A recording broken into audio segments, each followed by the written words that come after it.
Food insecurity is at an all-time high, and hundreds of volunteers are now stepping up to help. Today, the first 4,000 families on a long line on Long Island received a big box of food, and they are hoping it gets them through the week.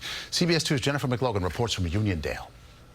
They came by foot and by car, lines snaking around Nassau Coliseum for miles, hours before food was handed out. It just affects all walks of life. With this pandemic, there's so much that we don't have that we need. A staggering increase in the demand for emergency meals in the suburbs of New York.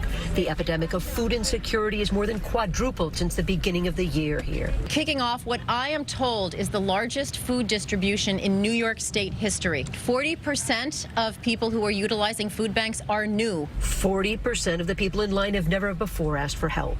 Across Long Island, dozens of pop-up emergency food distribution centers like this one have fed tens of thousands of new mouths during the pandemic. Myself, well, I have my daughter, my son, my wife. Despite COVID numbers dropping, food bank leaders say needs are steadily rising. In one afternoon here, 200 volunteers handing out thousands of bundles of healthy food supplies, milk and cheese, canned goods, meat and pasta. I think it would have been better now, but things are getting more difficult. The first 4,000 Long Island families in line will be fed.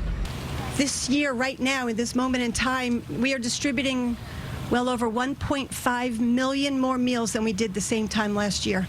And so we are in emergency response mode right through 2021. Layoffs, furloughs, business failures have hit everyone hard, putting a massive strain on families. The Federal CARES Act, passed in March, set aside an additional $600 per week in unemployment insurance.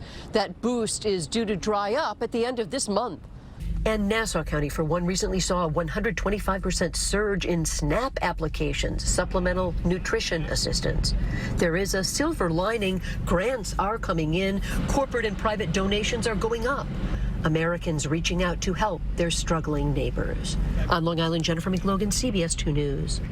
And Island Harvest says it'll begin home delivery to families impacted by COVID who cannot leave their homes.